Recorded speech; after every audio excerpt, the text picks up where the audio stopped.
വീട്ടിൽ പനി പിടിച്ചങ്ങനെ ഇരിക്കുമ്പോഴാണ് നല്ലൊരു പണി കിട്ടിയത്. പണി എന്താണെന്നല്ലേ, വീട്ടിലെ വാഷ് ബേസിൻ്റെ അടിയിലൊരു ബ്ലോക്ക്. അങ്ങനെ ആകെ കൂടി വെള്ളമൊക്കെ ഒരു ഗ്രൗണ്ട് കാണുന്നുണ്ട്. പനി മാറിയതല്ലോ, ഒന്ന് ഇറങ്ങി ചാടിയാലോ, അല്ലെങ്കിൽ 2 റൗണ്ട് അങ്ങോട്ട് ഓടിയാലോ. അങ്ങനെ അവിടെ പോയി മറുവേനയും കണ്ട് ഈ പറഞ്ഞ സൂത്രം എടുത്തിട്ട് വന്നു. പക്ഷേ ഈ സൂത്രം കൊണ്ടൊന്നും നമ്മുടെ ബ്ലോക്ക് പോയില്ല. അതിന് പിന്നെ പ്ലംബർ വരേണ്ടി വന്നു. എന്തായാലും ഇനി ഒരു കോഫി കുടിച്ചിട്ട് വരാമെന്ന് കരുതി വീണ്ടും വീട്ടിൽ പോയി ഡ്രസ്സൊക്കെ മാറിയിട്ട് കോഫി കുടിക്കാൻ വേണ്ടി ഇറങ്ങി. പോയത് വേറെ എവിടേക്കല്ല, നമ്മുടെ വീടിൻ്റെ അടുത്ത് തന്നെയുള്ള ഒരു ഓവൻ ട്രഷേഴ്സ് എന്ന് പറഞ്ഞിട്ടൊരു സ്ഥലത്തേക്കാണ്. അവിടുത്തെ ബേക്ക്ഡ് ഐറ്റംസ് ഒക്കെ നല്ല സൂപ്പറാണ്.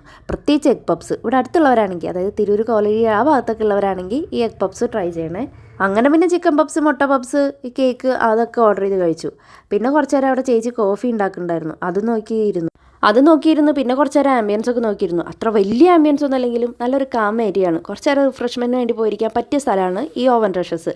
അത് കഴിഞ്ഞ് കോഫിയിൽ പഞ്ചസാരയൊക്കെ ഇട്ടിളക്കി കോഫിയൊക്കെ കുടിച്ചിട്ട് നേരെ വീട്ടിലേക്ക്, അല്ല വൈബ് അടിക്കാൻ വേണ്ടി ഇറങ്ങി. ഒരു 2-3 റൗണ്ടൊക്കെ അടിച്ച് വീട്ടിൽ ചെന്നിട്ട് കുറേ പണിയുണ്ടല്ലോ, അടുക്കള ഫുൾ ഒതുക്കണ്ടേ. അപ്പോൾ പിന്നെ കാണാം.